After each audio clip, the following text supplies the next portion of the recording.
Welcome to my channel Tasty Tales. আজকে আমি একটা অন্যরকম ভিডিও নিয়ে জার্নিটা শুরু হয়েছিল কালকে রাত্রির 12টার সময়। তার আগের ক্লিপসগুলো তোমরা নিশ্চয়ই আগে দেখেছো। তারপরে খুবই এক্সাইটেড ছিলাম প্রথম থেকেই, কারণ আমার ঘুরতে যাওয়া খুব একটা হয় না। তো সাডেনলি ঘুরতে যাওয়ার একটা প্ল্যান হলো, আর আমি সাথে সাথে হ্যাঁ বলে পড়ে তারপর আবার 2 থেকে আড়াই ঘন্টা জার্নি করে চলে এলাম মন্দারমণি বিচ সাইডে। তো তোমাদেরকে ভিউটা দেখিয়ে দেবো এরপর। আর তোমরা কিন্তু চ্যানেলটাকে সাবস্ক্রাইব করতে ভুলো না কিন্তু, এরকম সুন্দর সুন্দর ভিডিওস পাওয়ার জন্য। 1 hour later. লাগেজগুলো কটেজে রেখে তারপর আমরা বেরিয়ে পড়লাম সমুদ্রের উদ্দেশ্যে। চারিদিকটা দেখো কতটা সুন্দর গার্ডেনিং করা রয়েছে। সমুদ্রের সাউন্ডটা শোনানোর জন্য আর মিউট করলাম না। কি সুন্দর, এই সাউন্ড কি আর পাওয়া যায়? সমুদ্রে পা ভিজিয়ে সবাই তো খুবই আমরা আনন্দিত। সমুদ্রের ফুরফুরে হাওয়ায় যেন মেজাজ পুরো ঠান্ডা হয়ে গেছে। আর বৃষ্টির ঠিক তার আগের মোমেন্ট অবধি হয়েছিল। কি সুন্দর ওয়েদারটা দেখো।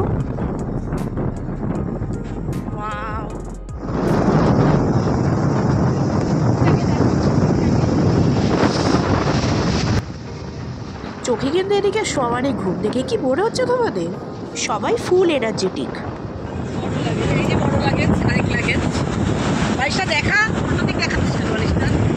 বালিশ নিয়ে চলে এসছে এই প্রথম ট্যুরে, ব্যাগ নিয়ে বালিশ নিয়ে সমুদ্রের হাজি। জানি না উনি কোথা থেকে এসছে, কোন দেশে থাকে উনি, কে জানে।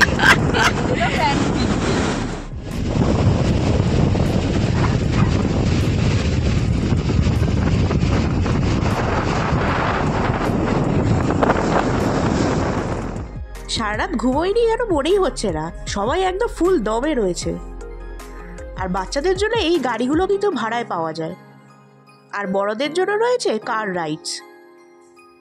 কলকাতায় থেকে কি আর সমুদ্রের মজা পাওয়া যায়? বেবি তো ভাবছে আমি কোথায় এসেছি। ওয়াও, কি সুন্দর জায়গা। সমুদ্রের পাশে এই ছোট ছোট ঝুপড়ি করে দোকানগুলো বেশ চলছে ফুল দমে। এখানে চেয়ার টেবিলে বসে আরামসে তোমরা খাওয়া দাওয়া করতে পারো। আপাতত লাগেজগুলো আমরা এই কটেজেই রেখেছি। চারিদিকটা দেখে নাও, এটা হচ্ছে Golden Sea Queen Beach Resort. খুবই সুন্দর একটা জায়গা দেখো। অবভিয়াসলি আমাদের এই সকলের ইচ্ছে যে সমুদ্রে একবার হলো স্নান করব, কিন্তু দীঘাপুরীর তুলনায় এখানের জলটা খুবই নোনা আর ডার্টি মনে হলো। আর ঢেউ এত বড় বড় আসছে এই মোমেন্টে, যেহেতু আজকে অমাবস্যা আবার প্লাস বৃষ্টির একটা ওয়েদারে আমরা এসেছিলাম। কিন্তু লাকিলি আজকে আমাদের এখনও বৃষ্টি ফেস করতে হয়নি তেমনভাবে, তো ওয়েদারটা ঠিকঠাকই আছে। সুইমিং পুলে আমাদের নামার মেন উদ্দেশ্যটা উদয়পুর বিচে আমার মনে হয় ফ্যাবুলাস। আমি আগেরবার গেছিলাম উদয়পুরে, তো সেইটা সবচেয়ে বেশি আমার ভালো লেগেছিল জলে নামার ক্ষেত্রে। তো এরপর আমরা এনজয় করব, সেটাও তোমাদের সঙ্গে আমি শেয়ার করব। তো চলো যাওয়া। এখানে এক সাইডে প্রায় 5-6টা কটেজ রয়েছে। তো আমরা মোট 8 জন ছিলাম, তাই 4টে কটেজ আমরা ভাড়া নিয়েছিলাম। এই 3টে পরপর কটেজ নিয়েছি আর একটা অপোজিট সাইডে নিয়েছি। আর আমি এখন ফ্রেশ হয়ে নিয়েছি, আমার গেট আপটা দেখতেই পাচ্ছি। সবাই এখন ফ্রেশ হচ্ছে ব্রেকফাস্ট করে, তারপর আমরা যাব সমুদ্রে। নেক্সট যাব আমরা সুইমিং পুলে। আর তার আগে তোমরা রুমটা একবার দেখে নাও চট করে, যে কীরকম লাগছে রুম। চলো এবার তোমাদের ভেতরটা দেখানো যাক। সিঁড়িগুলো বেশ মার্বেল পাথর দিয়ে রয়েছে। আর দেখো জল জমে আছে, যেহেতু বৃষ্টির ঠিক আগের দিন অবধি হয়েছিল। ঢোকার মুখটা ঠিক এরকম ছিল। এখানে কটেজগুলো খুবই সুন্দর। আর এইখানে 3টে করে রুম রয়েছে। লেফট সাইডের রুমটা ঠিক এরকম দেখতে ভেতরটা। আর এখানে মনে হয় কারোর বার্থডে ছিল, বেলুন দিয়ে সাজানো ছিল। শুধুমাত্র এই রুমটাই কিন্তু, অকেশন হয়তো ছিল ঠিক আগে। এটা 116 নম্বর রুম। এখানে আপাতত আমরা স্টে করছিলাম। কোন রুমে আমরা থাকবো এখনও কিন্তু ফুল অ্যান্ড ফাইনাল হয়নি আমাদের। রুমে কিন্তু বেসিক জিনিসগুলোই রয়েছে। তোমরা কমেন্টস করে জানাও যে কীরকম লাগছে তোমাদের এই রুমটা। আমার কিন্তু এই জানলার পর্দাগুলো একদম দেখতে ভালো লাগেনি, বেশি রাজকীয় ব্যাপার স্যাপার দেখিয়ে ফেলেছে। তো রুমটা কেমন লাগলো বড়দের থেকে শুনে নি। মানে আপনার পছন্দ হয়নি তাই তো? একদম না।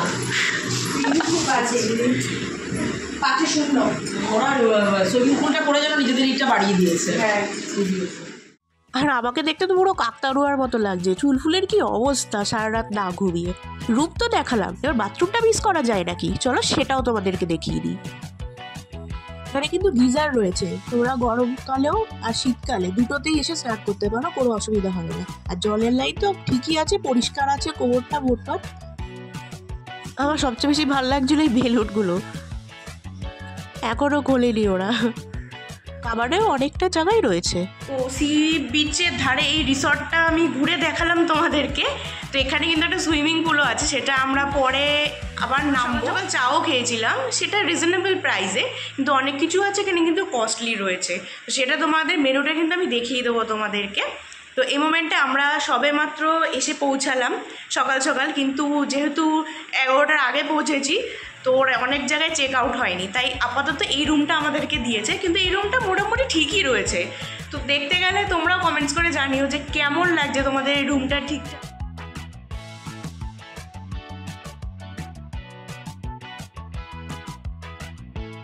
এটা হচ্ছে এই রিসর্টের মেনু। তোমাদেরকে পুরো ফুল ইনফরমেশান, ফুল মেনু আমি দেখিয়ে দিচ্ছি। আর ততক্ষণ কিন্তু একটা সাবস্ক্রাইব আর একটা লাইক করতে ভুলো না কিন্তু। কমেন্টস করে জানাও যে তোমরা কে কে এই রিসর্টে এসে আগে থেকে গেছো আর কেমন এনজয় করেছো। এখানে কিন্তু পুরো ব্রেকফাস্ট থেকে শুরু করে লাঞ্চ, ডিনার সবই এখানে আইটেমস রয়েছে। তোমরা চাইলে এখান থেকেও খেতে পারো, প্লাস বাইরে যে সমুদ্রের ধারে যে ছোট ছোট ঝুপড়িগুলো রয়েছে সেখানের দোকান দিয়েও তোমরা খেতে পারো। Choice is years. এই রিসর্ট থেকে আমরা চা বিস্কুটই খেয়েছিলাম। তো তারপর আমরা ডিসাইড করলাম যে আপাতত কোনো ব্রেকফাস্ট আর লাঞ্চটা বাইরের সেই দোকানগুলো থেকেই আমরা খাবো, মানে সমুদ্রের ভিউ এনজয় করতে করতে। তো তাই জন্য আবার আমরা ফ্রেশ হয়ে বেরিয়ে পড়লাম সেই দিকে। হাতে ডাব নিয়েই আর সমুদ্রের ভিউ দেখতে দেখতে এই দোলনাগুলো ঝোলা বেশ আলাদাই আমেজ। বাকিরা তো সবাই ফটো তুলতে বিজি ছিল, আর আমিও ভিডিও করতে বিজি। তো চলো আর একবার দোকানটা ঘুরিয়ে দেখা যাক তোমাদেরকে।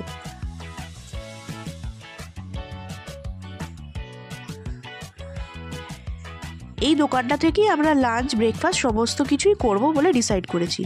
সে ঝুপড়িগুলো কিন্তু বেশ ভালোভাবে বানিয়েছে এরা, আর সেলও কিন্তু খুবই হয়। এখানে বেশ 3-4টে টেবিল ছিল বড় বড়, এখানে ফ্যামিলি প্রোগ্রামও করা যায়।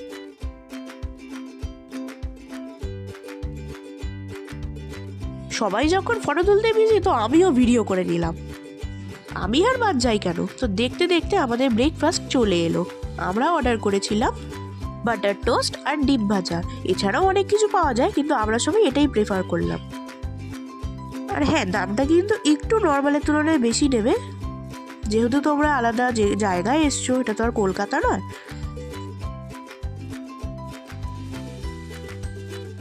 আর সবার পেটেই তখন খিদে, এটাই যেন অমৃত। আর দেখতেও বেশ ভালো লাগছিল। নুন আর চিনি ওটা স্বাদ মতো বলে দিলে ওরা সে মতনই তোমাদেরকে রেডিমেড বানিয়ে দেবে। আর বেবি ভাবছে যা, আমাকে তো দিচ্ছে এরা, সবাই খেয়ে নিচ্ছে।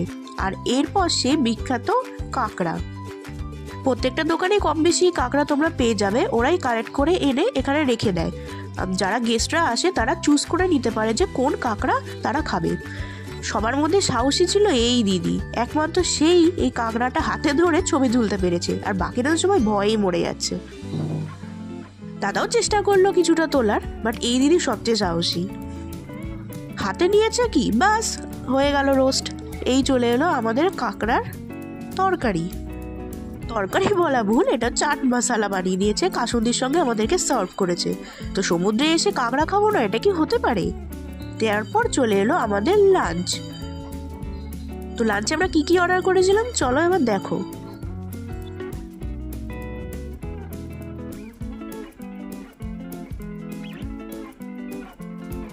শুরুয়াতটা হয়েছিল পেঁয়াজ, লেবু, লঙ্কার সাথে। তারপর এলো আমাদের কাছে গরম গরম ভাত, যেটা কিনা আমরা ব্রেকফাস্টের সময় অর্ডার দিয়ে গেছিলাম। ওরা সে মতনই বানিয়ে রেখেছিল আমাদের জন্য। তারপর ভাতের পরেই এলো সেই গরম গরম ডাল। ভাত আর ডাল, উফ, ফাটাফাটি কম্বিনেশন। লেবু দিয়ে চটকে খাওয়ার মজাই আলাদা। আর তারপর যদি পাওয়া যায় আলু সেদ্ধ মাখা, আরে ওতেই যেন পুরোটা ভাত খাওয়া হয়ে যায়। আর কিছু কি লাগে? আর মাখাটাও বেশ দারুণ লাগছে দেখো। আর যদি ঝাল না খাও তোমরা, সেটাও তোমরা কিন্তু বলে দিতে পারো, ওরা সে বুঝেই বানিয়ে দেবে তোমাদেরকে।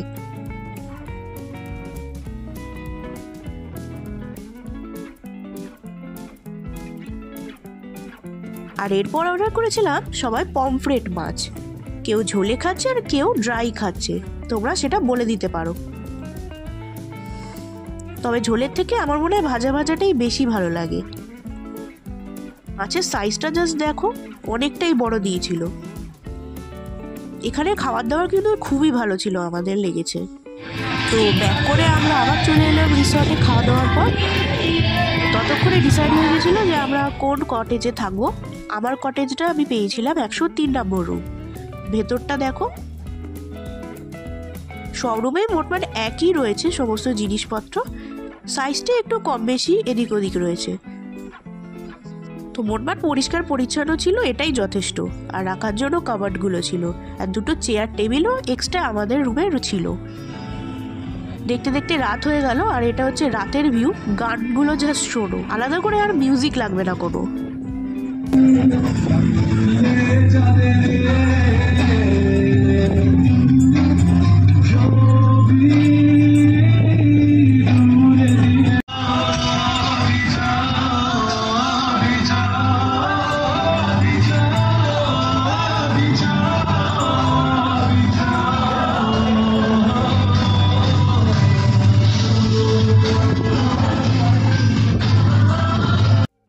আমরা তো একবার সমুদ্রের ধারে যাচ্ছি, একবার রিসর্টে সুইমিং পুলে যাচ্ছি। তো সেখান থেকে আবার আমি চলে এলাম সমুদ্রের ধারে। এখনকার রাতের ভিউটা জাস্ট দেখো, সমুদ্রের হাওয়া কিন্তু যথেষ্ট বেশি দিচ্ছিল।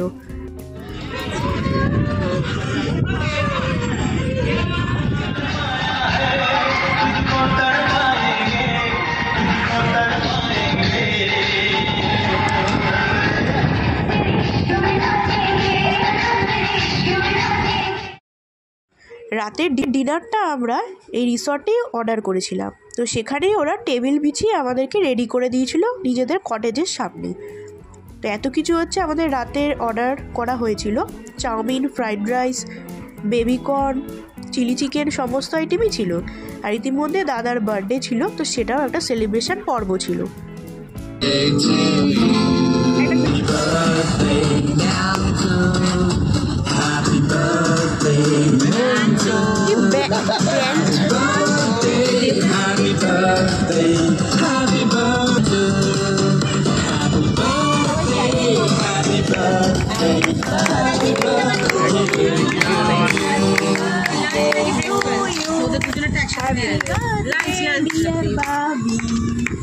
Happy birthday to you.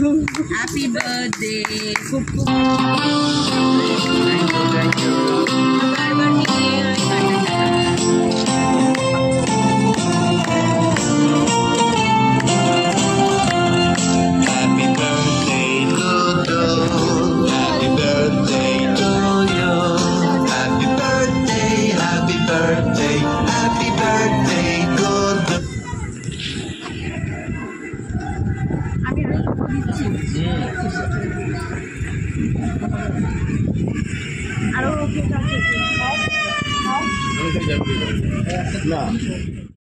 তো তারপর আমরা সবাই টায়ার্ড ছিলাম, তো রাতে ঘুমানোর জন্য চলে গেলাম। পরদিন দেখতে দেখতে ভোর হয়ে গেল এক ঘুমে। আবার চলে এলাম সি সাইডে শেষ বিদায় জানাবার জন্য, কারণ এরপর আমরা এখান থেকে চলে যাবার পালা ছিল। চারিদিকটা সেরকমই পিসফুল, সমুদ্রের আওয়াজ, ঠান্ডা ঠান্ডা হাওয়া। তার মধ্যে অর্ডার করেছিলাম ব্রেকফাস্টের জন্য ম্যাগি, আর আমি অর্ডার করেছিলাম সেই অ্যাজ ইউজুয়াল আগের দিনের মতন অমলেট আর বাটার টোস্ট। চারিদিকে ডাবের খোসা তো ভর্তি হয়ে গেছে। ও হ্যাঁ, আমরা কিন্তু ডাব খেয়েছিলাম, এটা ক্লিপে তোলা হয়নি ঠিকই। তো পার্মানেন্টলি এবার আমাদের বাই বাই বলার পালা। তো আবার সেই রিসর্ট থেকে বেরিয়ে গাড়িতে উঠে পড়লাম তাজপুরের উদ্দেশ্যে। বেরোনোর পর আবারও ওয়েদারটা দেখো, জাস্ট ফাটাফাটি ওয়েদার ছিল, আর ভিউটা হেভি ছিল। তো দেখা হচ্ছে পরের ভিডিওতে তাজপুরের ভিডিও নিয়ে। ততক্ষণ বাই বাই।